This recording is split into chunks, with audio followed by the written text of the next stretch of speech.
मेरे पीछे जो आप तबाही की तस्वीरें देख रहे हैं, वो तबाही की तस्वीरें कल आई। कल जैसे ही हम लोग न्यूज़ रूम में पहुंचे, मेरे प्रोड्यूसर ने मुझे ये तस्वीरें दिखाई। तो अब आप जानते हैं ना, आजकल तो एआई का ज़माना है, 4 बार एक ही तस्वीर को चेक करना पड़ता है कि नहीं काश ये तस्वीरें झूठी हों। लेकिन नहीं, कल बड़ी त्रासदी उत्तराखंड में देखी गई। उत्तराखंड में धराली में बादल फटने और बाढ़ जैसी आपदा ने एक बार फिर से सवाल उठा दिए कि राज्य की नदियां और पहाड़ लगातार विनाश का कारण क्यों बन रहे हैं। Wadia institute of Himalayan geology की हालिया रिपोर्ट्स और पिछले वर्षों की 5 बड़ी आपदाओं के विश्लेषण से पता चलता है, ग्लोबल वार्मिंग, अवैध निर्माण, पर्यावरणीय असंतुलन इसकी मुख्य वजह है। राली आपदा, तबाही के लिए जिम्मेदार कौन? ये कुछ ऐसे सवाल हैं जो आज 5 की पड़ताल में मैं खुलकर सामने रखूंगा, क्योंकि वैसे तो हम लोग भारतीय हैं, लेकिन मैं ताल्लुक रखता हूं उत्तराखंड से। और पिछले 1 दशक में, 2 दशक में जो हम विकास की अंधी दौड़ में दौड़ रहे हैं, क्या वाकई विकास हो रहा है या फिर हम विनाश को निमंत्रण दे बैठे हैं? इसी पर करेंगे विस्तार से बातचीत। उससे पहले रिपोर्ट। उत्तराखंड के उत्तरकाशी की धराली में कुदरत की विनाश लीला ने सबको झकझोर कर रख दिया। बादल फटने से पहाड़ी से आए सैलाब ने 30 सेकंड में धराली को तबाह कर दिया।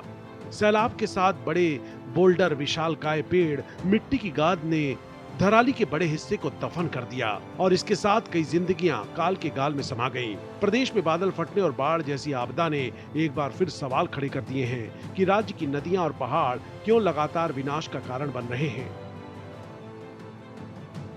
Wadia institute of Himalayan geology की हालिया रिपोर्ट्स और पिछले वर्षों की 5 बड़ी आपदाओं के विश्लेषण से पता चलता है कि ग्लोबल वार्मिंग, अवैध निर्माण और पर्यावरणीय असंतुलन इसकी मुख्य वजह है। संस्थान ने उत्तराखंड में हाल के वर्षों में आए आपदाओं के कारणों का विस्तृत शोध किया है, जिसमें उत्तराखंड में ग्लोबल वार्मिंग का इफेक्ट, अवैध निर्माण, वन कटाई, बढ़ती जनसंख्या, औद्योगिकीकरण आपदाओं की मुख्य वजह सामने आई हैं।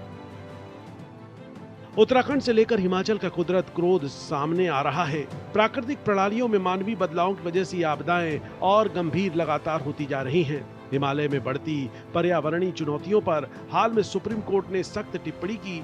1 अगस्त 2025 को सुप्रीम कोर्ट ने हिमाचल प्रदेश हाई कोर्ट के उस आदेश को एक होटल ग्रुप की ओर से चुनौती दिए जाने पर सुनवाई के दौरान कहा कि वो दिन दूर नहीं जब पूरा हिमाचल प्रदेश लुप्त हो सकता है। उत्तराखंड से हिमाचल तक आपदाओं की आने की वजहों को लेकर तमाम शोधों में चेतावनी दी गई है, लेकिन अफसोस उन चेतावनियों की अनदेखी की है। इसी का नतीजा उत्तरकाशी में आई ये भयावह आपदा है। Bureau report, Bharat express. Uttarakhand का धराली गांव है से था हो गया। यहाँ पर क्या कुछ कारण रहे? मेरे साथ इसी डिस्कशन करने के लिए एक बहुत ज़बरदस्त पैनल जुड़ रहा है। और मैं अपने दर्शकों को ये बताऊं, थोड़ी माफ़ी भी चाहूँगा बीच बीच में गला क्योंकि मेरा ख़राब है, तो अगर कोई प्रॉब्लम हो तो देखिएगा। लेकिन इस मुद्दे पर एक सार्थक चर्चा मैं करूँगा। मेरे साथ प्रोफेसर अनिल गुप्ता, जो कि प्रमुख हैं ICARS IIT रुड़की। मेरे साथ AK बयानी सर जुड़ेंगे, जियोलॉजिस्ट है, जाने माने चेहरे हैं, बहुत खुलकर बात रखते हैं। मेरे साथ इस पैनल पर भरत भूषण गर्ग जी जुड़ेंगे, जो कि जाने माने पर्यावरण एक्टिविस्ट हैं। इसके साथ ही मेरे साथ ग्राउंड जीरो से, क्योंकि भारत एक्सप्रेस एक एक तस्वीर पहुंचा रहा है, दर्शकों के पास एक एक तस्वीर पहुंचा रहा है, प्रशासनिक अधिकारियों के पास, ताकि जो काम चल रहा है उसमें तेज गति से आए। आप सभी को मैं नमस्ते कर रहा हूं, आप सभी का मैं स्वागत कर रहा हूं। लेकिन शुरुआत देवनाथ में आपसे ही करता हूं। देवनाथ, आपको पता ही है मैं तो उत्तराखंड से ताल्लुक रखता हूं। मौका अगर अच्छा होता तो मैं आपको जरूर स्वागत करता कि आप मेरी देवभूमि पर खड़े हैं, आपका स्वागत है, लेकिन ऐसा माहौल है नहीं। सबसे पहले मैं आपसे जानना चाहूंगा, कल हमने इन तस्वीरों को देखा, उसके बाद कितनी देर में आप, और अभी आप कहां पर पहुंचे हैं, एग्जैक्टली कहां पर पहुंचे हैं, धरौली गांव से कितनी दूर है, कितना वक्त लग गया, रास्तों का क्या हाल है?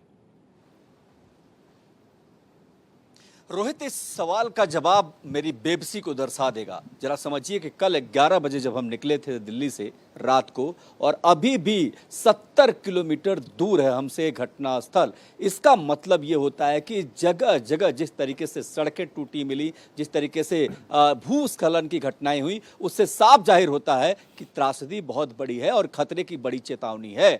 ये इसलिए मैं कह रहा हूं कि हर लगभग 1 किलोमीटर बाद कोई न कोई पत्थर सड़क पर सरकता हुआ दिख रहा है, दरकता हुआ पहाड़ दिख जा रहा है, इसका मतलब यह है कि खतरे की घंटी बज चुकी है। और विकास के नाम पर और तमाम सारी चीज़ों के नाम पर अगर हम प्रकृति के साथ छेड़छाड़ करते रहेंगे तो ये त्रासदी कितना गंभीर रूप अख्तियार कर लेगी, इसकी कल्पना भी नहीं की जा सकती। जो कुछ कल हुआ और मैं जो रास्ते पर देख रहा हूँ कि किस तरीके से चौड़ी सड़कें भी जब पत्थरों से भरे पड़े हैं, मलबों से भरे पड़े हैं, जेसीबी लगाकर जगह जगह से हटाया जा रहा है, इसका मतलब ये है कि पहाड़ हिले हुए हैं। इसका मतलब ये होता है कि मामूली बारिश पर भी पहाड़ में एक तरीके से एक ढिलावट है। तो जाहिर सी बात है कि ये सब संदेश है, ये मैसेज है उस भारत के लिए कि आप विकास की तस्वीर देखना चाहते हैं। देव आप उस प्लीज देवभूमि बोलते के लिए रहिएगा, देव कि आप विकास बोलते की रहिएगा, तस्वीर मैं आपको देखना 1 मिनट चाहते और हैं, दूंगा, लेकिन विकास अगर ये की पॉसिबल हो तस्वीर पाए, कैमरामैन हमें आसपास की तस्वीरें भी दिखाता रहे, आप बोलते रहे और कैमरामैन भी आसपास की तस्वीरें दिखाए, ताकि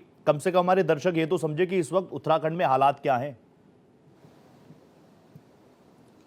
बिल्कुल, मैं चाहूंगा कैमरामैन दिखाएंगे। अब देखिए मेरे पीछे ठीक पहाड़ है, लेकिन मैं जो बताना चाह रहा था रोहित बताइए। कि इन पहाड़ों के नीचे रहने वाले लोग कितने सहम से गए हैं, कितने दुर्दिन देख रहे हैं। वो देवभूमि जो देवताओं की भूमि है, यहाँ पर कम से कम जो लोग हैं वो सहमे हुए हैं, वो पूरी तरीके से भय में जीवन व्यतीत कर रहे हैं, क्योंकि उनको लगता है कि क्या पता कब कौन सा पहाड़ दरक जाए और उनकी जिंदगी उनसे छीन ली जाए। तो जाहिर सी बात है इसके पीछे जो तथ्य जिम्मेदार हैं उस पर चर्चा आप करेंगे, लेकिन मैं जो तस्वीर है उस पर बात करूंगा कि मैं बता रहा हूं कि यहाँ से लेकर यानी ऋषिकेश से जब हम ऊपर चढ़ते हैं तो तमाम भूस्खलन की घटनाएं हमारा वेलकम करती हैं। और यही एक ऐसी समस्या है जिसका निदान बहुत जरूरी है। सड़कें तो बन गई, लेकिन पहाड़ कैसे हिल गए? सड़कें तो बनी, लेकिन किस तरीके से बनी? क्या नदियों के बहाव में हमने रोड़े अटका दिए, हमने नदियों के किनारे घर बना लिए, तो क्या उनके बहाव को प्रभावित नहीं कर रहे हैं? जो नेचुरल चीज़ होनी चाहिए थी, जो प्राकृतिक ढंग से होना चाहिए था, उसमें विकास का रोड़ा डालकर हमने क्या अपनी ही बर्बादी को न्योता नहीं दे दिया है? ये बहुत महत्वपूर्ण है रोहित, और मुझे उम्मीद है कि सरकार इस घटना के बाद चेतेगी और इस पर जरूर इस पर विमर्श होना लाजमी है। मैं वापस आऊंगा देव आपके साथ, आपने जो पूरा माहौल बता दिया, क्योंकि भारत एक्सप्रेस ग्राउंड जीरो पर मौजूद है। बात ना टीआरपी की है ना पॉइंट्स की है, बात है कि जो लोग वहाँ पर फंसे हैं अभी तक उनके पास रेस्क्यू पहुंचा नहीं पहुंचा, राहत बचाव काम पहुंचा नहीं पहुंचा, आम लोग कैसे देख रहे हैं। हमारी मंशा यही है, देवनाथ की मंशा यही है। अनिल सर, मैं आपसे इस डिबेट को ओपन कर रहा हूँ। अमूमन क्या है, मेरे सभी साथी कहते हैं रोहित बहुत एक्साइटेड रहते हो अपने शोज़ को लेके। आज मेरी एक्साइटमेंट थोड़ी मर सी गई है। क्यों? क्योंकि उत्तराखंड में जो पूरी हिमालयन रेंजेस है, मैं उत्तराखंड की भी तस्वीरें देखता हूँ, मैं हिमाचल की भी तस्वीरें देखता हूँ, पिछले मानसून में क्या कुछ घटनाक्रम घटा है। लेकिन उत्तराखंड जैसे संवेदनशील इलाकों में क्या हम इंफ्रास्ट्रक्चर प्लानिंग में फेल हो गए हैं? देखिए रोहित जी। ये बहुत ही गंभीर सवाल है, और गंभीर इसलिए है कि ठीक 12 साल पहले जी इससे भी बड़ी त्रासदी इसी तरह की जी जो केदारनाथ त्रासदी थी वो हमने देखी है उत्तराखंड के अंदर ही। और उसके बाद तमाम अध्ययन हुए थे और तमाम उसमें से सीख निकल के आई थी, बहुत सारे लेसन्स निकल के आए थे, और उनको काफी हद तक हमारी जो प्लानिंग है, जो डिजास्टर मैनेजमेंट की प्लानिंग है, डेवलपमेंट की प्लानिंग है, उनके अंदर जोड़ने का प्रयास किया।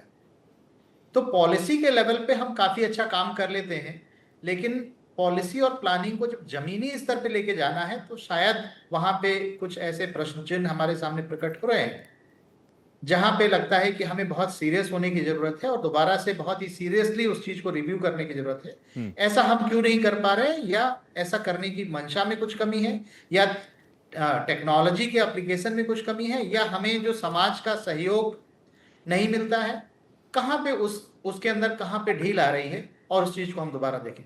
दूसरी बात ये कि हमारे देश में आपदाएं हर तरह की आपदाएं हैं, और उत्तराखंड जैसे जो हिमालय के क्षेत्र हैं वहां पे इस तरह की आपदाएं पहले भी आती रही हैं, ये कोई पहली बार आपदा नहीं आई है। तो पुरानी आपदाओं से जो सीख लेते हैं, 2021 में भी इस तरह की एक घटना हुई थी जहां ग्लेशियल फ्लड की घटना हुई, और इस बार भी एक घटना में ये बात आ रही है कि ये ग्लेशियल फ्लड की घटना है या क्लाउड बस की घटना है। तो उसके आधार पे जो रिकमेंडेशंस पहले आए और जो कमियां नजर आई थी, उन कमियों को किस हद तक पूरा किया गया है। अगर हम देखें, जैसे कि डॉपलर वेदर रडार अभी हमने 3 लगाए हुए हैं, लेकिन एक बहुत ही स्ट्रॉन्ग नेटवर्क बनाने की जरूरत है वेदर फोरकास्टिंग के लिए, ऑटोमेटिक वेदर फोरकास्टिंग के लिए, या ये जो हिमालयन एरियाज है और पर्टिकुलरली उत्तराखंड को देखें तो बहुत डिफिकल्ट टेरेन्स होते हैं। आपने इंफ्रास्ट्रक्चर की बात करी, और इंफ्रास्ट्रक्चर के लिए सबसे ज्यादा महत्वपूर्ण है कि इंफ्रास्ट्रक्चर को लोकली रिलेवेंट होना चाहिए, उस पर्टिकुलर स्थान में, उस स्थानीय वहां की जो जियोग्राफिक जियोलॉजिकल कंडीशंस हैं, जो इकोलॉजिकल कंडीशन है, उसके हिसाब से मॉडल होना चाहिए। एक जेनरिक मॉडल ना तो देश के लिए हो सकता है, ना तो हिमालय के लिए हो सकता है, ना उत्तराखंड के लिए हो सकता बिल्कुल सही है। कहा। और इसीलिए हमें देखना पड़ेगा कि जो ऐसी जगह हैं जहां पर हम टेक्निकल मॉडल्स बना भी लेते हैं लेकिन जमीनी स्तर पे वो मॉडल नहीं जा पाते हैं, तो कहां पे कमी रह जा रही है। हम रिस्पांस में बहुत अच्छे हैं। हम जब ऐसी कोई जोखिम आती है, बहुत अच्छा सा हमें समन्वय दिखाई देता है स्थानीय स्तर पे, राज्य के स्तर पे और राष्ट्रीय स्तर पे। जी। अभी हम रेस्क्यू ऑपरेशन में आप देख रहे होंगे कि बहुत अच्छा काम कर रहे हैं। बिल्कुल। लेकिन रेस्क्यू ऑपरेशन तो तब की बात है जब हमारा बाकी कर नहीं पाए, हम उस डिजास्टर की स्थिति को कम नहीं कर पाए। हम जो फ्लड को नहीं रोक सकते, लेकिन हम होने वाले नुकसान को पक्का रोक सकते हैं Perfect. अगर हम वहां पे इस तरह के इंफ्रास्ट्रक्चर का निर्माण ना करें। और अगर करना भी पड़े, जो मजबूरी भी है, तो कितना मिनिमाइज कर सकते हैं और क्या डिजाइन हम करेंगे, ऐसे डिजाइन सब उपलब्ध हैं। भारत के तकनीकी संस्थानों के अंदर वो कैपेबिलिटी है जो दुनिया में डिजाइन दे रहे हैं, और दुनिया में वो डिजाइन बन भी रहे हैं और भारत के अंदर भी हैं। आपने बहुत इंपॉर्टेंट बात ही कही अनिल सर, क्योंकि मैं आपको निर्बाध तरीके से इंटरेस्टिंगली इसलिए भी सुन रहा हूं क्योंकि आपने एक बहुत इंपॉर्टेंट बात कह दी कि एक जर्नल मॉडल तो हम बना ही नहीं सकते। मैं खुद पहाड़ों से आता हूं, इसलिए मुझे पता है कि हिमाचल के पहाड़ कितने रॉक हैं, उत्तराखंड के पहाड़, क्योंकि मैं खुद उस इलाके से आता हूं, तो हमें बताते हैं कि हम लोग राट के हैं, वहां पर राट के पहाड़ हैं। इन द सेंस बहुत जोर से आप हाथ मारोगे तो मिट्टी पहाड़ की आपके हाथ में आ जाएगी। तो जो मॉडल हिमाचल में चल सकता है वो उत्तराखंड में नहीं चल सकता। ये आपने बहुत परफेक्ट बात कही। मैं आगे भी आऊंगा आपके पास। मेरे साथ AK बयानी सर भी हैं, जियोलॉजिस्ट है, जाने माने चेहरे हैं। डॉक्टर साहब, आपका स्वागत कर रहा हूं, लेकिन मैं आपसे समझना चाहूंगा क्योंकि आप कल भी इस पूरे मुद्दे को लेकर लगातार अपनी बात रख रहे थे, मुखरता से अपनी बात रख रहे थे। मैं आपसे जानना चाहूंगा, जिस प्रकार की त्रासदी उत्तरकाशी में हुई, इसके पीछे के मुख्य जियोलॉजिकल कारण कुछ समझ में आए क्या? जहां तक ये उत्तरकाशी की जो घटना है धराली की, आप उसको इस तरह से देखिए कि IMD ने कह दिया कि वहां पे बारिश नहीं हुई है। हाँ। और IMD की बात मानना पड़ेगी क्योंकि वो पूरे उत्तराखंड या बल्कि पूरे देश का मौसम का निगरानी रखते हैं, और दूसरी एजेंसियां भी हैं वो मौसम पे निगरानी रखती है।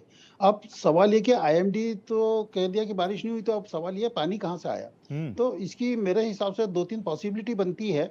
और एक पॉसिबिलिटी ये है कि हो सकता है कुछ समय पहले कोई जो खीर गंगा है उसके अपर रीचेस में कोई एक छोटी सी लेक बनी हो, और वो लेक भर गई, और लेक भरने के बाद उसमें जब प्रेशर ज्यादा बढ़ गया पानी का, तो वो पानी का प्रेशर के कारण वो मटेरियल बह के नीचे आ सकता है। हाँ। दूसरी पॉसिबिलिटी ये हो सकती है कि कहीं ग्लेशियर हो, परंतु अगर ग्लेशियर की जब बात करते हैं तो खीर गंगा में मुझे कहीं ग्लेशियर नहीं दिखे, बल्कि दूसरी घाटी में दिखे थे। तो वो गूगल अर्थ पे वेरीफाई भी हो जाता है कि वहां पे ग्लेशियर है या नहीं है। तो मुझे तो कोई इस तरह का कोई बड़ा ग्लेशियर दिखा नहीं जो इतनी बड़ी तबाही ला सके, क्योंकि लाखों घन मीटर पानी आया और लाखों घन मीटर मलबा आया है।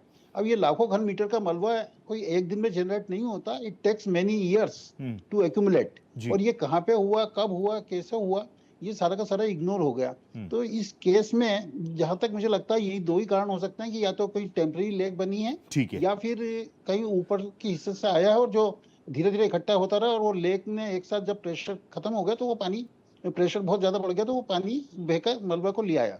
अब सवाल ये कि किस जगह पे बनी है, तो बड़ा आसान है उसका पता लगाना।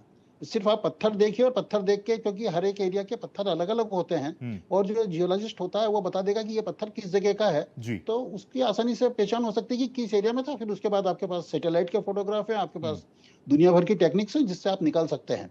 तो ये कोई दुष्कर कार्य नहीं कि किस जगह से ये ओरिजिनेट हुआ है और कितना टाइम लगा, ये सब आसानी से हो सकता है मेरे हिसाब से। वेरी ट्रू सर, आपने जो चीज़ें मुझे बताई, वाकई मुझे एक बार फिर से 13 साल पहले की वो त्रासदी भी याद आ गई। उसमें भी ऐसे ही था ना कि ऊपर एक लेक था, बहुत ज़्यादा पानी, और उसके बाद हमने केदार धाम में देखा क्या कुछ हुआ। हालांकि मेरे कुछ एक्सपर्ट से बात हो रही थी, मैं कल से ही लगातार इस पूरे केस को देख रहा था। हालांकि कुछ एक्सपर्ट्स कह रहे हैं कि ऊपर लेक जैसा उनको नहीं लगता, या उनके पास इस तरह की कोई जानकारी अब तक नहीं है। लेकिन क्योंकि अभी बहुत जल्दबाजी हो जाएगा कुछ भी कहना, तो आपने जो मुझे दिशा दी है वो भी बहुत शानदार है। अब मैं भरत भूषण गर्ग जी आपके पास आ गया। गर्ग साहब, आपको तो मैंने कई बार सुना है, आप चिल्लाते चिल्लाते थक गए। पर्यावरण को बेहतर बनाने के लिए पेड़ कटान से लेकर सॉइल इरोजन को लेकर तमाम चीज़ों को लेकर आप चिल्ला चिल्ला कर थक गए। चीज़ें ग्राउंड पर उतर रही हैं क्या? रोहित जी, बहुत दुख के साथ आज चैनल पर हूँ, क्योंकि विशेष रूप से मेरा लगाव पहाड़ और प्रकृति के प्रति बहुत निकटता से है। जी और आप तो स्वयं देवात्मा हिमालय के स्वयं पुत्र हैं, सर। और लोक भारती के नाते मेरे पास उत्तराखंड का प्रभार भी है। जी और मैं समय समय पर वहां घूमता हूँ, देखता हूँ चीजों पे, गदरों को, नौलों को बचाने के लिए जो हम काम वहां पर करते हैं उसको भी मैं देखता हूँ। कुल मिलाकर अनिल गुप्ता जी को और बिरानी साहब को मैं जो सुन रहा था, जी समझ में ये आता है कि चाहे ये किसी रूप से भी झील का निर्माण हुआ हो, बड़ी लेक का निर्माण हुआ हो, या बादल फटा हो, कुल मिलाकर जो पानी का वह सैलाब आया, जी हमको ये चिन्हीकरण तो करना पड़ेगा कि कहीं ऐसा तो नहीं है कि वह अपने पूर्ववर्ती रास्तों को ही निकल कर गया। लेकिन हमने उन रास्तों पर, क्योंकि पिछले कुछ समय में वहां इस प्रकार का कभी बाढ़ का पानी नहीं आया, इतना अधिक पानी नहीं आया, तो हमने उन जगहों को एनक्रोचमेंट करके उन रास्तों को नैरो बना दिया। बिल्कुल सही कह रहे हैं आप। और जब रास्ते नैरो हो गए तो निश्चित रूप से जब पानी का मल प्रेशर बढ़ा तो वो उस अपने में सब कुछ समाते हुए ले गया। आपकी रिपोर्ट्स, अन्य समाचार पत्रों की रिपोर्ट्स का जो अध्ययन मैं कर रहा हूँ, लगातार 4-5 उसमें हताहत, बाकी कुछ गायब होना बताया जा रहा है। देखिए, जितना वहां टूरिस्ट आया हुआ था, जितने होटलों को हमने ताश के पत्तों की तरह बहते हुए देखा है, जी वो निश्चित रूप से बहुत चिंताजनक है। और वो चिंताजनक इसलिए भी है, और कहीं ना कहीं ये प्रकृति का अपना एक बदला भी है।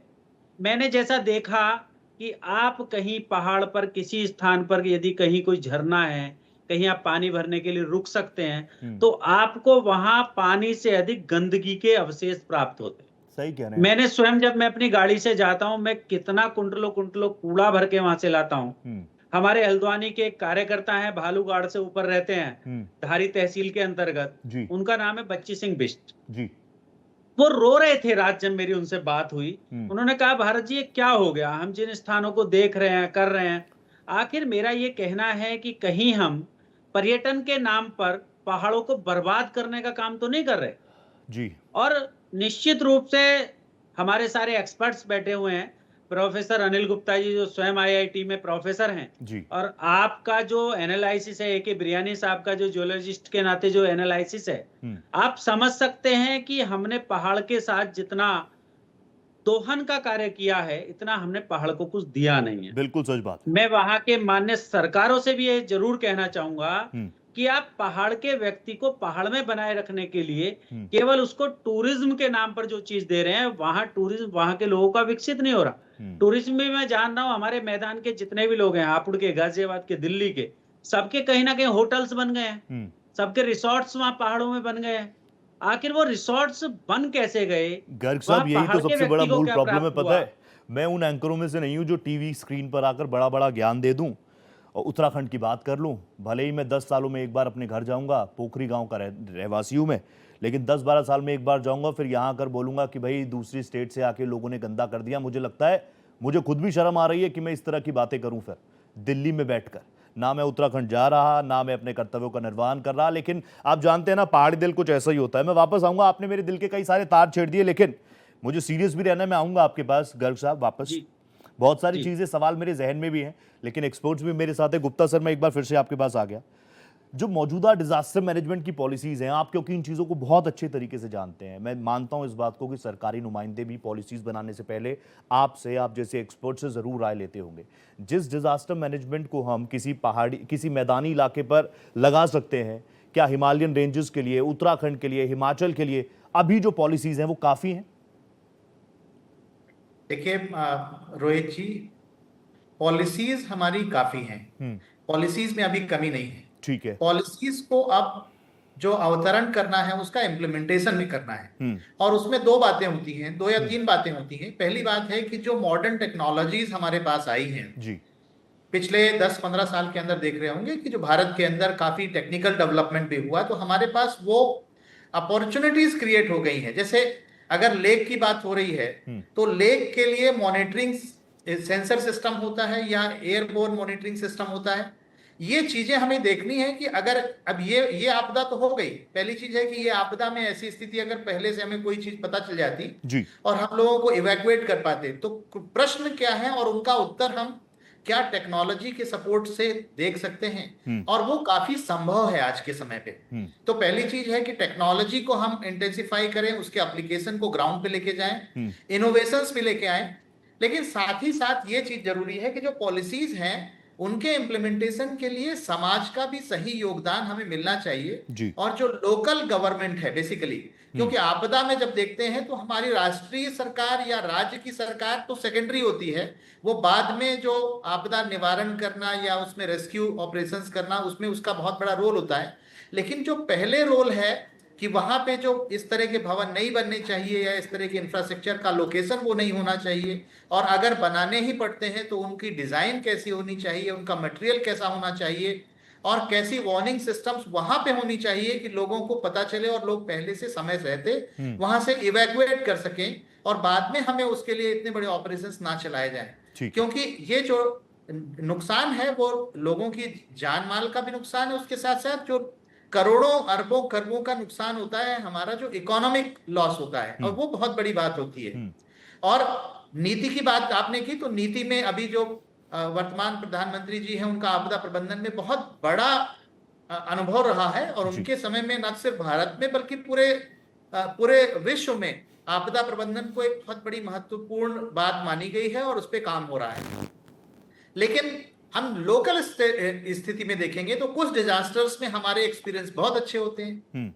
साइक्लोन के मामले में हमारे डिजास्टर जो एक्सपीरियंसेस है बहुत अच्छे हो गए, हम जान माल का नुकसान बिल्कुल कम से कम कर पाते हैं। लेकिन इस तरह की घटनाएं जहां पर हमको पूर्व चेतावनी नहीं मिल पाती, जो सिक्किम में भी ग्लोव की घटना हुई थी 2 साल पहले, वहां पर भी यही बात थी कि हमें पूर्व चेतावनी ही नहीं मिल पाती। तो पूर्व चेतावनी का तंत्र हमें मजबूत करना पड़ेगा, और उसके लिए जो भी डेटा कलेक्शन सिस्टम है, ऑटोमेटिक वेदर सिस्टम्स हैं, रडार सिस्टम्स हैं, और उसको ऑटोमेटिक कंप्यूटेशंस हो करके जितना हम लीड टाइम को मिनिमाइज कर लें, अगर हमें आधे घंटे पहले 1 घंटे पहले पता चल जाए तो कम से कम लोगों को निकाल सकते हैं। और आखिरी बात मैं बोलूंगा कि ये जो जोनेशन होना चाहिए, और इसके लिए जो प्राइम मिनिस्टर्स एजेंडा 10 पॉइंट जो दिया है उसके अंदर जोनेशन की बात कही गई है, लेकिन उसको जमीनी स्तर पे लाना पड़ेगा कि हर एक जोन, जैसा कि आपने भी कहा कि आप जानते हैं उत्तराखंड की धरती को, और हर एक स्थान का अपना एक अलग जो जियोलॉजिकल पैटर्न है, उसको देख के उसके हिसाब से वहां पे इंफ्रास्ट्रक्चर अलाउ किया जाना चाहिए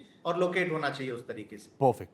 बयानी सर, मैं आपके पास आ गया। बयानी सर, मैं आपसे भी जानना चाहूंगा, हम लोग तो लगातार अपने घरों में बैठते हैं, बूढ़े बुजुर्गों के साथ बैठते हैं, वो जो इस तरीके से जो ब्लास्टिंग होती है, जिस तरीके से रोड कटिंग हो रही है, एक वक्त था जब मेरे घर से नीचे, हम लोग पहाड़ों पर ही रहते हैं, लगभग 6-7 किलोमीटर की चढ़ाई है, तो हम लोग पहले नीचे रोड पर उतरते थे और उसके बाद हम फिर पैदल ही चला करते थे। अब रोड कटिंग चट्टानों को काट के डायनामाइट से ब्लास्ट करके मेरे घर के पीछे तक भी रोड आ गई है। कुछ लोगों ने इसका विरोध किया, कुछ लोगों ने कहा नहीं भाई, विकास हो रहा है, होना चाहिए, अच्छा होना चाहिए। ये चट्टानों को हमने अस्थिर नहीं कर दिया। रोड कटिंग, ब्लास्टिंग, डायनामाइट नहीं। देखिए विकास जी, आपने एक बात कह दी कि आपके घर तक रोड आ गई है। अब आप क्योंकि खुद ही उत्तराखंड के रहने वाले हैं, तो यहाँ पे ग्राम पंचायत से लेकर लोकसभा तक के चुनाव विकास के नाम पे ही लड़े जाते हैं और विकास के नाम पे ही जीत होती है। जो जितनी तेजी से विकास करेगा उसको उतने ज्यादा वोट मिलते हैं, ये एक जग जाहिर है। तो इसमें कोई दो राय नहीं हो सकती कि विकास जो है एक ऐसा मुद्दा है जो हर एक को चाहिए। और अब सवाल ये कि विकास के बाद उस विकास के परिणाम क्या हो रहे हैं, हाँ। ये बहुत ज्यादा Bayani sir, you are very senior, इसलिए मैं चाहता हूँ कि मेरे मन में जो सवाल आए ना, आप मुझे एक स्टूडेंट ही समझिएगा। ठीक है, पत्रकार मैं हूँ, सवाल उठाना मेरा काम है, लेकिन एक होता है विकास, एक होता है इंफ्रास्ट्रक्चर, एक होता है कंफर्ट, एक होता है फैसिलिटी। या तो अब आप, क्योंकि मैंने विकास का मॉडल आपको एक्सप्लेन कर दिया कि यहाँ पे जो चुनाव है सारे विकास के नाम पे होते हैं, और जो विकास करेगा वही चुनाव जीतता है, और जो इसमें पीछे रह जाता है वो बाहर भी हो जाता है, क्योंकि आपको ये अच्छी तरह से मालूम है। अब विकास जो होता है उससे जो इंफ्रास्ट्रक्चर डेवलप हो रहा है, वो इंफ्रास्ट्रक्चर की क्वालिटी क्या है, पहले हम उसकी बात कर लें। अब जैसे रोड आप जो दिखा रहे हैं, पीछे जो देख रहा हूँ रोड टूटी हुई है, तो ये क्वालिटी पुअर है। अगर पुअर क्वालिटी है तो निश्चित रूप से टूटेगी। और एक कल भी मैंने एक उदाहरण दिया था कि आप जो कुछ दिन पहले केमचटका में भूकंप आया था 8.8 मैग्नीट्यूड का, न तो वहां किसी की जान गई थी, न कोई मकान टूटे थे। तो सवाल ये कि आपको क्वालिटी पे भी ध्यान देना पड़ेगा, चाहे वो सरकारी संपत्ति की क्वालिटी हो या सरकारी प्रॉपर्टी हो या प्राइवेट प्रॉपर्टी हो। क्वालिटी पे हम ध्यान नहीं देते, 1-2 सेकंड के अंदर पूरा का पूरा मकान तबाह हो रहा है। तो कहीं ना कहीं क्वालिटी का फैक्टर बहुत इंपॉर्टेंट है। अब तीसरा जो प्रश्न है कि जो ये क्वालिटी की मॉनिटरिंग हो सकती है, इस तरह की घटनाएं रोकी जा सकती है, मेरा कहना है, मानना है कि ये रोकी जा सकती है। कोई बहुत हाई लेवल की टेक्नोलॉजी की हमें जरूरत नहीं है। मैं फिर से रिपीट कर रहा हूँ, बहुत हाई लेवल की टेक्नोलॉजी की हमें जरूरत नहीं है। ठीक है। इसका कारण ये है कि आपके पास आज के जमाने में ड्रोन अवेलेबल हैं, और ड्रोन अगर किसी भी घाटी में दिन में 2 या 3 चक्कर लगा ले तो आपको पूरा घाटी का खाका आपके सामने नजर आ जाएगा कि किस जगह पे क्या हो रहा है, कौन सी परिस्थिति बन रही है और उस परिस्थिति के लिए हमें क्या करना है। तो ये 200-300 ड्रोन अगर उत्तराखंड गवर्नमेंट खरीद ले और उसको रेगुलर बेसिस पे, खास करके जो बरसात के दिन है जिसमें लैंडस्लाइड भी होती है, क्लाउड बर्स्ट भी होता है या इस तरह के ग्लोफ भी होते हैं, तो आप उसको करने में कोई विशेष परेशानी नहीं होगी और आपके पास रियल टाइम डाटा हर दिन में अगर 3 बार भी होते हैं तो आपके पास लेटेस्ट डाटा अवेलेबल है और उसकी बेसिस पे आप प्लानिंग कर सकते हैं। और इसके लिए कोई बहुत ज्यादा मॉनिटरिंग की जरूरत नहीं है। आप ड्रोन को रिमोट से जोड़ के अपने हेडक्वार्टर पे लगा लीजिए और वो आपको हेडक्वार्टर पे जहाँ जो अधिकारी हैं वो उसको देखते रहें और उसके बाद वो डिसीजन लेते रहे। अब सवाल ये कि हम लेटेस्ट टेक्नोलॉजी पे, जो सिंपल टेक्नोलॉजी, उस पर नहीं जाते हैं। हम तो हाई लेवल की टेक्नोलॉजी की बात करते हैं, तो हाई लेवल की टेक्नोलॉजी के भी अपने लिमिटेशंस है, वो हमेशा सक्सेसफुल नहीं होती है, ये आप मान के चलिए। तो जो रिलेवेंट टेक्नोलॉजी, जो मॉनिटरिंग की टेक्नोलॉजी है, आप मॉनिटरिंग का कोई सब्स्टिट्यूट नहीं कर सकते। ठीक है। और मॉनिटरिंग का सब्स्टिट्यूट यही कि आप लगातार उस एरिया को देखते रहे। हो सकता है आप इसमें लोकल लोगों की मदद लेंगे तो बहुत अच्छा है, क्योंकि लोकल लोग घूमते ही रहते हैं और वो घूमने के कारण उनको मालूम है कि कहाँ पे क्या हो रहा है। तो ये अगर ड्रोन का और लोकल लोगों का सहयोग रहेगा तो आप इसमें काफी अच्छा है। आपने बहुत माइन्यूट चीजें बता दी। अगर इन चीजों पर ध्यान दे दिया जाए ना, आप खुद ही कह रहे हैं हमें latest technology, super fast technology ऐसे कुछ नहीं चाहिए, जो है हमारे पास। आपने बहुत अच्छा एग्जांपल दिया। कल मैं भी इसी बात को कह रहा था कि रेस्क्यू ऑपरेशन शुरू होगा उससे पहले एक बार ड्रोन घुमा ले, पूरे इलाके को देख ले और फिर उसके बाद कागजों पर अपना प्लान बना ले, ब्लूप्रिंट तैयार कर ले। लेकिन ये चीजें हम समझदार लोग हो गए ना, हम बहुत ज्यादा मैच्योर हो गए हैं। आप लोग तो वाकई मुझसे बहुत सीनियर है, मैं तो आप लोगों को सुन के ही सीख रहा हूं। लेकिन ये मैं बचपन से पढ़ता आया हूं, prevention is always always always better than cure. लेकिन हम पहले घाव को इतना बड़ा कर देंगे, उसके बाद सारी चीजें, सारे तामझाम होंगे। फिर राजधानी देहरादून से भी मॉनिटरिंग होगी, दिल्ली से भी मॉनिटरिंग होगी। गर्ग साहब, मैं आपके पास आ गया। गर्ग साहब, विकास क्या है? What is Vikas for Uttarakhand? ये रिजॉर्ट कल्चर, मैं जिस गांव में रहता हूं ना, हम लोग गार्ड कहते हैं, गार्ड, गदेरा, आप इन चीजों को जानते हैं, आप घूमते हैं।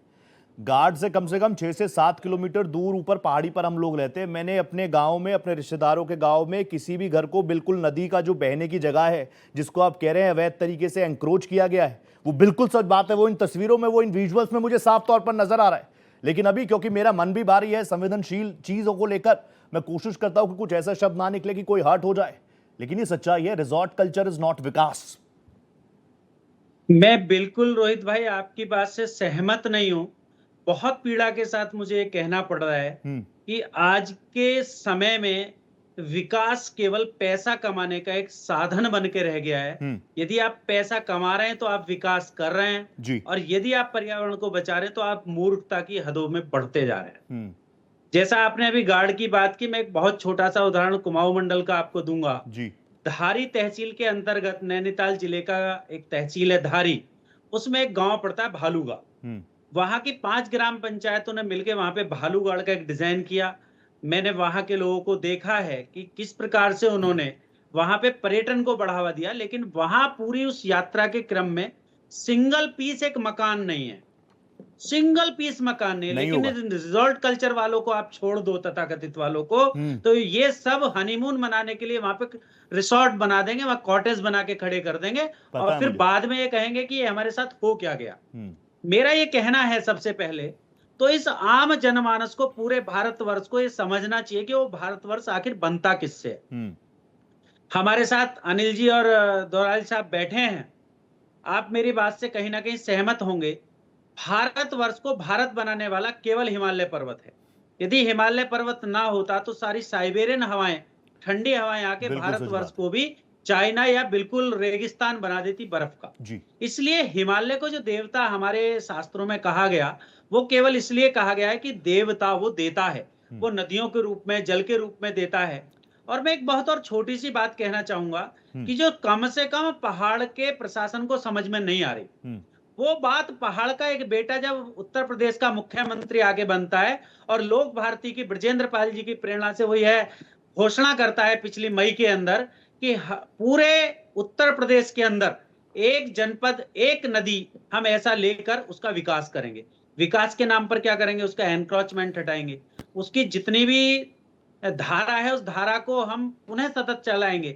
इससे क्या होगा? जब बाढ़ आती है, मैं हापुड़ जनपद का निवासी हूं, जब गंगा के अंदर बाढ़ आती है, इस समय मात्र खतरे के निशान से 15 सेंटीमीटर गंगा जल नीचे है। ठीक है। और मुझे लगता है अगले 2-4 दिन में वो खतरे का निशान भी पार होगा। तो जिस हापुड़ जनपद ने एक बूढ़ी गंगा को गोद लिया है, वह बूढ़ी गंगा क्या काम करती है कि जो गंगा का जितना भी फ्लो वाटर बह के आता है अप स्ट्रीम से, वो उसको लेकर डाउन स्ट्रीम में फ्लो वाटर को पहुंचा देता है। तो इसी प्रकार से जो छोटी छोटी नदियां थी, जितना बाढ़ का पानी आता था, कुछ और कारण बनता था, अपने में समेटती थी।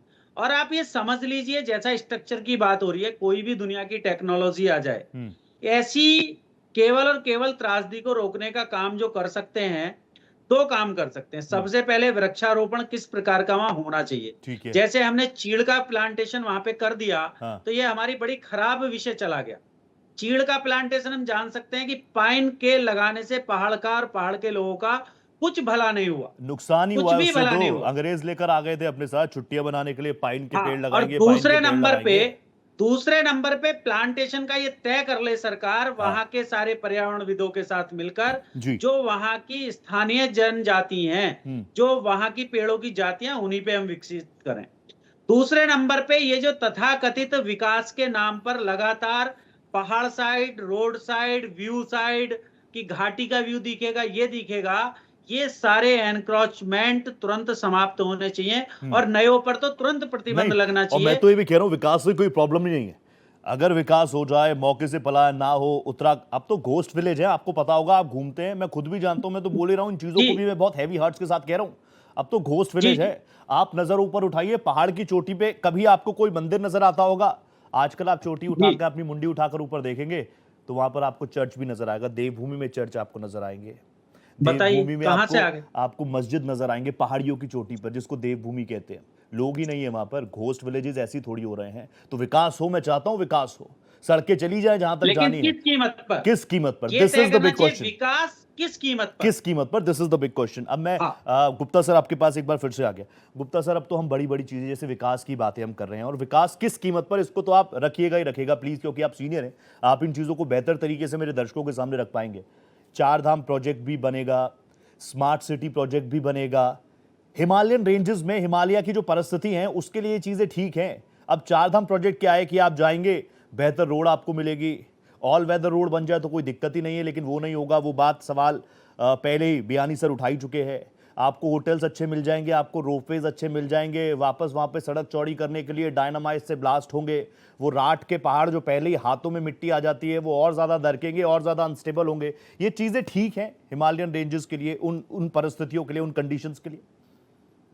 रोहित जी, बियानी साहब ने एक बात कही थी जी कि उत्तराखंड में और ऐसे राज्यों में जो चुनाव लड़े जाते हैं उसमें क्या मुद्दा है। हाँ, देखिए, जनतंत्र के अंदर जनमानस और जो लोक जो शक्ति है वो बहुत महत्वपूर्ण होती है। और उसके दूसरे रूप में देखें तो उसको हम कह सकते हैं जन चेतना। तो जब तक जनमानस नहीं बदलेगा, क्योंकि प्रशासन को बहुत बार चुनाव करना पड़ता है, पर्यावरण विकास, तो ये जो बातें हो रही हैं अभी पर्यावरण बनाम विकास की, ये बातें कोई नई तो है नहीं, बिल्कुल नहीं है। मुझे लगता है पिछले 3 दशकों से हम बात कर रहे हैं। बिल्कुल सर, बड़े मंचों पे हम बात कर रहे हैं, अंतरराष्ट्रीय राष्ट्रीय सभी मंचों पे बात कर रहे हैं। लेकिन ये प्रैक्टिकल रूप से ये बिल्कुल जो ऑपरेशनल ढंग से आएगा कैसे, इसके लिए जब तक जनमानस इसमें समझेगा नहीं, और सबसे ज्यादा जो जनधन जिनको नुकसान होता है, आप उनके पास भी अगर जाएंगे थोड़े दिन के बाद, जिसको कहते हैं ना कि people have a very short memory, बिल्कुल, जबकि उत्तराखंड में बराबर आपदा दर आपदा आती रहती है, इसके बाद भी आप थोड़े दिन के बाद जाएंगे तो सबकी मांग यही होती है कि यहाँ पे सड़कें बन जाएं और होटलें बन जाएं, आप यहाँ पे जो टूरिज्म बढ़ जाए, हमें उसमें रोजगार मिलेगा। तो बाहर के फैक्टर्स तो इम्पैक्ट करते ही हैं ना, लोकल फैक्टर भी इम्पैक्ट करते हैं। तो एक बात कहते हैं हम सस्टेनेबल डेवलपमेंट के कंसेप्ट में, सोशल एस्पिरेशन। बेसिकली हमें सोशल एस्पिरेशन पे काम करना पड़ेगा। लोग इस चीज को समझें कि किसकी वैल्यू ज्यादा है। हमें आज हमें बहुत सारी चीजें मिल जाए या हम लंबे समय तक विकास का आनंद भोग सकें, ये विकास जो बने वो स्थायी हो। तो एक जो मुद्दा जिसको कहते हैं ना कि विकास ऐसा हो जो विनाश से बचाए, विकास ऐसा ना हो जो खुद ही विनाश बन जाए। तो बेसिकली इस बात को लेके जब तक हम जनमानस को बदलेंगे तभी जाकर के हम ये सरकार भी अपना काम बहुत अच्छे ढंग से कर पाएगी। और जो प्लानिंग में बात कहते हैं वो जमीनी जामा तभी उनको हम पहना पाएंगे। तो लास्ट में मैं यही बात को कहना चाहूंगा, और इसके लिए कैपेसिटी बिल्डिंग या ट्रेनिंग, रिसर्च और जन जागरूकता, ये सब अभियान को जोड़ करके हमको काम करना पड़ेगा। और सिर्फ बात नहीं करना होगा, हमको काम करना होगा, ये जरूरी है। परफेक्ट। मैं तो यही सोच रहा हूँ कि इस प्लेटफॉर्म से भी, क्योंकि आप बहुत महत्वपूर्ण पद पर हैं, ऐसी कई प्रोजेक्ट्स में, कई पॉलिसीज मेकिंग में आपके भी सुझाव जाते होंगे। मैं तो चाहूँगा यही चीज़ें हों, ताकि कम से कम दोबारा मुझे आज से 5 साल बाद, 10 साल बाद ऐसे ही किसी टॉपिक पर आपसे बात करने को ना मिले। हालांकि मेरा सौभाग्य है, लेकिन और अच्छे अच्छे टॉपिक हो हम उस पर बात करें, इस तरह की त्रासदी पर बात ना करें। Bayani sir please, now you have to join in. Bayani sir please मुझे बताइए, आप भी इन चीज़ों को लेकर काफ़ी ज़्यादा जागरूक तो लोगों को करते ही हैं, आपकी भी टिप्स एंड ट्रिक्स रहती हैं। मैं तो एक उत्तराखंडी होने के नाते जब मैं जाता हूँ, मैं देखता हूँ इतना कंजस्टेड हो गया, वहाँ जाने के लिए इतनी परेशानियाँ अब हो रही हैं। जितना हम तो ये कह रहे हैं कि उत्तराखंड से सब लोग पलायन कर गए, बावजूद इसके भीड़ में कहीं से कोई कमी नहीं आई है। लगातार प्रोजेक्ट्स भी बन रहे हैं, हाइड्रो प्रोजेक्ट्स उत्तराखंड में लगातार चल रहे हैं, अलग अलग सरकारी कंपनीज के अलग अलग बड़े बड़े प्रोजेक्ट, विद्युत प्रोजेक्ट लगे हुए हैं। उत्तराखंड की धरती इस तरह के प्रोजेक्ट्स के लिए, मुझे तो, मैं सच बताऊं, मुझे तो ऐसी जगह नजर ही नहीं आती कि और प्रोजेक्ट्स उत्तराखंड की धरती पर हो पाएंगे। देखिए रोहित जी, मैं भी उत्तराखंड का रहने वाला हूँ, 50 जी। साल से उत्तराखंड में ही रह रहा हूँ और डीबीएस कॉलेज में प्रोफेसर रहा था जी। ये अब मैं रिटायर हो गया हूँ, फिर भी देहरादून में ही रहता हूँ मैं। अब जहाँ मैं एक थोड़ा सा क्लेरिफिकेशन देना चाहूंगा यहाँ पे, जैसे आप बोल रहे हैं कि उत्तराखंड के पहाड़ राख के बने हैं। हाँ। तो राख को अगर हम ट्रांसलेट करें तो वो ऐश होता है जी। तो ऐश नाम की कोई चीज उत्तराखंड में है नहीं। अब जो पहाड़ हैं वो मिट्टी के हैं और मिट्टी के पीछे राख, ये जो चट्टाने हैं, तो आप ये कह लीजिए जैसे मैं अपने शरीर पे कुछ कपड़े पहना हूँ, तो जो मिट्टी है वो एक तरह का कपड़ा है, आवरण है, और उसके पीछे जो चट्टाने हैं, अब दोनों के बीच में क्या रिलेशन है ये हमको देखना है, क्योंकि यही आपदा का कारण है। खास करके लैंडस्लाइड हो या फ्लैश फ्लड हो या और किसी तरह की आपदा जो आती है उत्तराखंड में, उसमें बहुत बड़ा रोल इसका होता है। अब जो मिट्टी की लेयर है, वो मिट्टी की लेयर कहीं पे तो कम पतली, कम थिक है और कहीं पे अधिक मोटी है। तो जब भी लैंडस्लाइड होती है तो मोस्टली बरसात में क्या होता है कि पानी अधिक गिर जाने के कारण मिट्टी का वेट बढ़ जाता है और उसकी स्ट्रेंथ कम हो जाती है, तो वो नीचे की तरफ खिसकती है। और अगर हम उसका प्रॉपर ट्रीटमेंट करें तो निश्चित रूप से हम उसमें यानी काफी हद तक कंट्रोल कर सकते हैं। अब जैसे विकास के बाद आपने कहा कि ब्लास्टिंग का भी आपने इशू उठाया था, तो ब्लास्टिंग के बारे में मैं ये कहना चाहूंगा कि अगर सरकारी एजेंसी प्रॉपरली मॉनिटर करें तो आजकल जो है कंट्रोल्ड ब्लास्टिंग का जमाना है। वो गए जमाने की जब डायनामाइट लगा दिया, उड़ा दिया और उसके कारण काफी दूर तक आवाज और धमाके सुनाई पड़ते थे, अब वो स्थिति बिल्कुल नहीं है। अब बिल्कुल कंट्रोल ब्लास्टिंग होती है, जितनी आपको ब्लास्टिंग की जरूरत है, जितने एरिया को आपको गिराना उतना ही गिराएंगे। अब ब्लास्टिंग करने से होता क्या है कि जो चट्टानों की अपनी खुद कमी होती है, वो कमी हम नहीं ला रहे, वो प्रकृति के द्वारा है, जिसको हम भूगोल की भाषा में जॉइंट्स कहते हैं, फॉल्ट्स कहते हैं। तो ये जो खुद की नेचुरल कमी है, तो जब ब्लास्टिंग होगा तो थोड़ा वाइब्रेशन होगा, वाइब्रेशन से वो हिलती है, और हिलने के कारण क्या है कि जो जॉइंट्स हैं या जहाँ पे चिपकी हुई चट्टाने हैं वो थोड़ा सा खिसक जाती है, और उसके कारण क्या होता है कि आगामी कई सालों तक, यानी दशकों तक तो नहीं कहेंगे, कई सालों तक वो स्थिति बनी रहती है। और उसके कारण क्या होगा कि इस तरह की जो घटनाएं होती है, खूब हेवी रेनफॉल होगा तो पानी उन्हीं के थ्रू अंदर जाएगा, और पानी का जमीन के अंदर जाना भी जरूरी, तभी हमको ग्राउंड वाटर मिलता, नहीं तो ग्राउंड वाटर नहीं मिलेगा। उत्तराखंड का जो नदर्न एरिया है, वहां पे ऐसी चट्टानें जिनकी पोरोसिटी परमिएबिलिटी 0 है, परंतु वो प्राइमरी पोरोसिटी परमिएबिलिटी 0 है, तो इसका मतलब पानी उसमें नहीं जा सकता। तो प्रकृति ने खुद ने ऐसे इंतजाम करें कि जिसके कारण पानी जाए। अब वो पानी जब इनके अंदर जाएगा तो वो निकलेगा, और वो आपको और हमको सबको पानी जो हम ट्यूबवेल पे डिपेंडेंट है या इस तरह पे डिपेंडेंट है, वहां मिलता है। अब जो ब्लास्टिंग की बात कर रहे थे हम, तो ब्लास्टिंग के बारे में बता दूं कि एक तो कंट्रोल हो गई है। हाँ। दूसरा ये कि उसके बाद अगर उसका प्रॉपर ट्रीटमेंट करेंगे तो ब्लास्टिंग का कोई इफेक्ट नहीं होगा। ठीक और है। विकास भी जरूरी है। और अगर होता क्या है कि कॉन्ट्रैक्टर को आपने ठेका दे दिया, वो हाँ। केयरलेसली काम करते हैं, उनको तो दिखाना है कि जी मेरा काम कंप्लीट हो गया, और उसके बाद गवर्नमेंट के साथ मिलके वो अपने बिल पास हो जाते हैं। तो उस पे बराबर चेक होना चाहिए, बराबर बियानी क्वालिटी सर, अभी आप मेंटेन अभी होना आप चाहिए, देहरादून में रहते तभी हैं। ये बियानी जाके सर, होगा। आप मेरा अभी यही देहरादून कहना में है। रहते हैं, वैसे आपका घर कहाँ है? देहरादून में। नहीं, देहरादून में तो आप बाद में आए होंगे ना? गांव गांव बेसिकली गांव। मैं इंदौर का रहने वाला हूँ, अच्छा और 1977 में आ गया था। अच्छा, आप इंदौर के रहने वाले, आप देहरादून में शिफ्ट हो गए। मैं आपको बताता हूँ, जो रेंजेस ऊपर की है ना, जैसे आप पौड़ी गढ़वाल में इंटीरियर चले जाएंगे, आई एम श्योर आप गए होंगे, तो वहां पर वाकई राठ के ही पहाड़ है। मैं पोखरिया लूं, मुझे राठी ही कहा जाता है वहां पर, क्योंकि नहीं, राठी का आप एक भले सेंस से तो आपने राठ कह बताया लें आशीष, उसको, राठी पर का है एक वो मतलब होती है मिट्टी। लाल मिट्टी, राठी का एक हाँ, मतलब होता है मिट्टी। लाल मिट्टी, तो हम लोगों को राठी राख भी जो कहा है वो जाता है ऑर्गेनिक इसीलिए। मटेरियल के जलने हाँ से बनती है। हाँ हाँ हाँ। और कई कई जगह उत्तराखंड में है, बहुत छोटे से एरिया में 2-4 मीटर के एरिया में राख मिलेगी आपको। जी क्योंकि जी। जब चट्टान एक दूसरे के ऊपर मूव करती, खास हाँ। करके फॉल्ट के ऊपर, जब वो फॉल्टिंग जब होती है तो चट्टान मूव करती है, ठीक है। और जब मूव करती तो उससे इतनी गर्मी पैदा हो जाती है कि वो मेल्ट हो जाती हाँ, है। वो मेल्ट हो और जाती अगर है, उसमें और ऑर्गेनिक लाल मटेरियल आ मिट्टी जाएगा तो नजर वो आती राख है, इसलिए हम बनेगा, लोगों को नो डाउट राठी भी इन कहा जाता है। अब विकास में किसको मानूं, रिजॉर्ट को या फिर पौड़ी गढ़वाल, टिहरी गढ़वाल में जो बिल्कुल इंटीरियर में रहता है, रात में अगर तबीयत खराब हो जाए, मुझे कहते हुए अभी भी कोई शिको शुबा नहीं है कि आपको घंटों से पहले, ये तो हो सकता है कि रात में तो एम्बुलेंस भी ना मिले आपको, ये सच्चाई है, तो मेरे हिसाब से वो एम्बुलेंस पहुंच जाए 2 घंटे में, 3 घंटे में, ये ज्यादा बेहतर विकास है। देखिए, आप तो स्वयं पहाड़ से हैं, और पहाड़ का जीवन निश्चित रूप से बड़ा दुष्कर जीवन है। मेरे एक ताऊ जी हैं, जो उत्तर प्रदेश का सबसे पहला सीए का बैच निकला। वो उस समय, क्योंकि उस समय मसूरी जो देहरादून से ऊपर है, वो भी जी उत्तर प्रदेश का एक अंग बिल्कुल। होता था।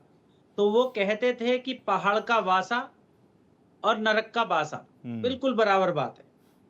लेकिन बात बिल्कुल सही है, विकास इतना तो होना चाहिए कि जो मूलभूत चीजों तक लोग पहुंच जाएं। हाँ, लेकिन वो नहीं जिस है प्रकार से विकास, गर साहब, वो नहीं है। मैं बता रहा हूं, मैंने अपने चाचा को खोया है, मैंने अपने चाचा को खोया है। वो एक पहाड़ी से, क्योंकि आपको पता है गोल गोल रास्ते ही ऊपर आते हैं, वो जी, जी। ट्रैक्टर में थे, वो ट्रैक्टर वहां से पलट गया, रात भर कुछ नहीं हो पाया, सुबह के वक्त ही एम्बुलेंस आई, रात का हादसा था, सुबह तक एम्बुलेंस आई।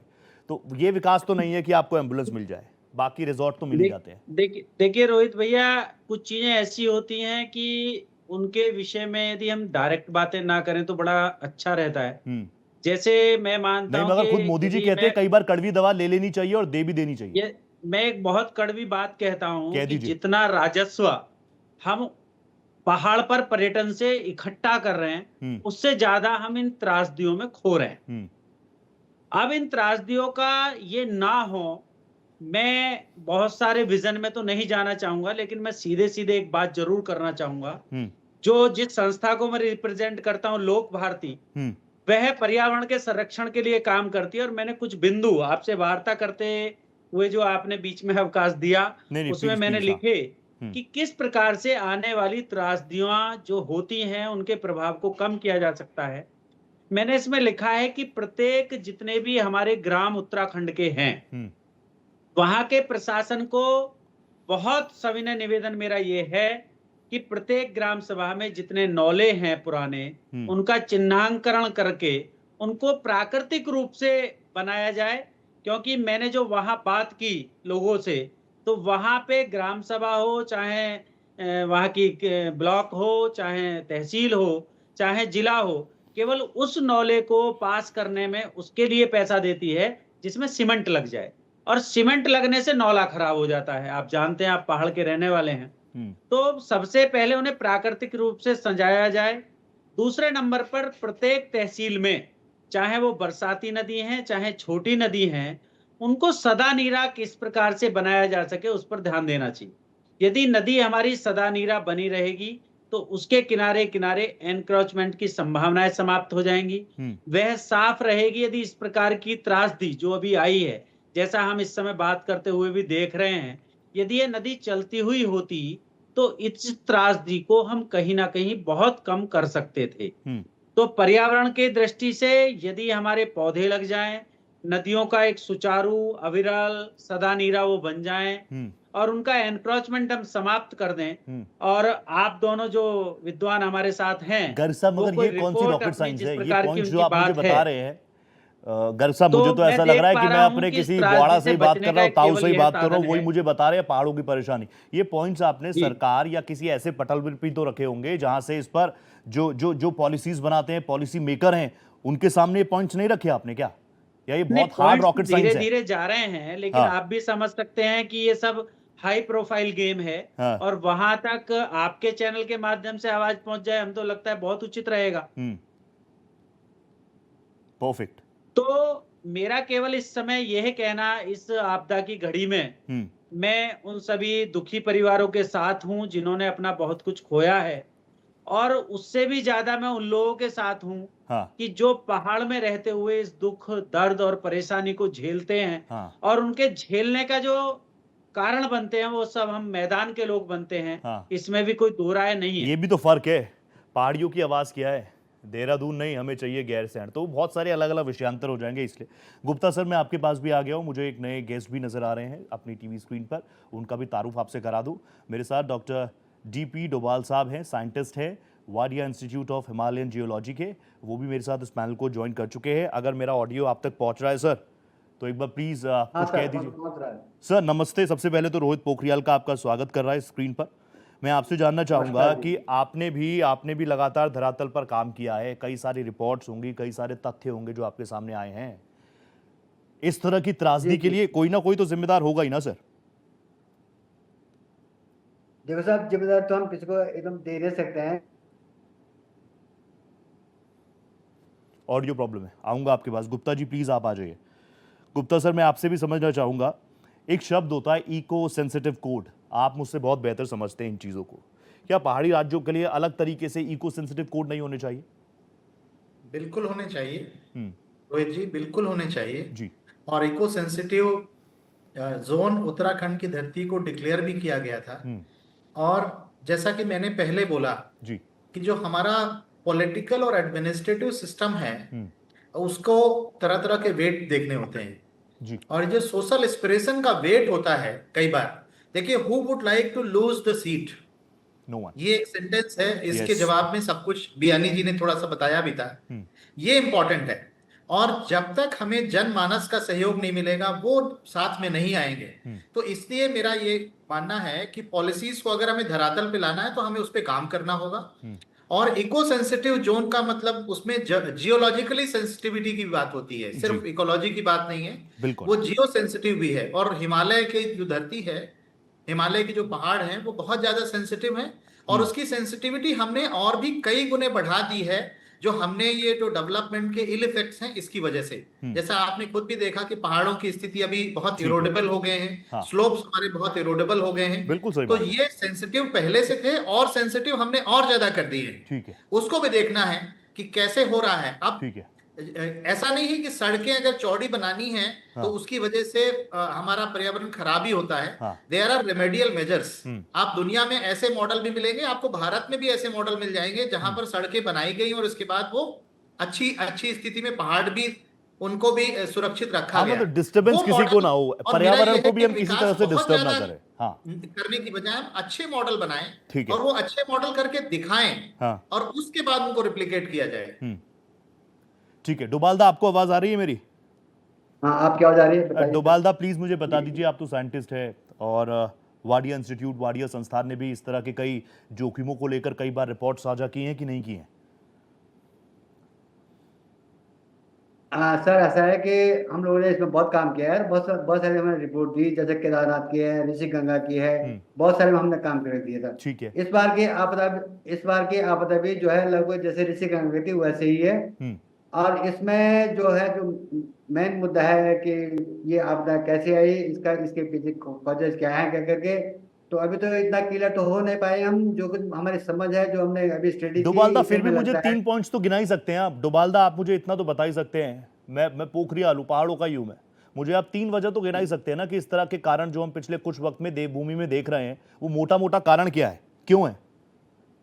सर अब जो देवभूमि हो रहा है, जो पूरे उसमें हिमालय हो रहा है, आप केवल देवभूमि जो है, हिमालय पूरा ही है। एक्चुअली हिमालय की टोपोग्राफी समझना, क्लाइमेट समझना बहुत जरूरी चीज है। ठीक है। पर लेकिन जो है, जो अभी तक बात हो रही है इकोसिस्टम की, बात हो रही है, इकोसिस्टम को बिगाड़ रहे हैं, ये कर रहे हैं, उसमें भी नो डाउट कि इसमें भी बहुत सारी चीजें ऐसी हैं कि जो सूट नहीं करते हिमालय के लिए, और वो हम कर रहे हैं, उसका भी एक कारण हो सकता है। जैसे और जिससे जो है ये आपदाएं बढ़ती जा रही हैं, हर साल आपदाएं बढ़ती जा रही है। जैसे आपका जो है आपका जो है इवन जो है आपका जो है रेनफॉल एरिया जो है बढ़ रहा है, लैंडस्लाइड की जो है फ्रीक्वेंसी बढ़ रही है, आपका जो है cloud burst in the lower area में क्लाउड बस्ट बहुत सारे हो रहे हैं। हाँ। ये चीजें बहुत तो हैं, इसमें बहुत बहुत सारे चेंजेस हैं। आप इसको क्लाइमेट चेंज से चाहे लिंक कर लो। अच्छा, एक हो या गया आप क्लाइमेट चाहे चेंज, इसको आजकल हम ग्लोबल वार्मिंग पर भी पिछले एक दशक से बात कर ही रहे हैं, फिर मैन मेड परिस्थितियां भी हैं। इसमें मैन मेड परिस्थितियां कितना परसेंट एड ऑन करती हैं, ये तो बता दीजिए।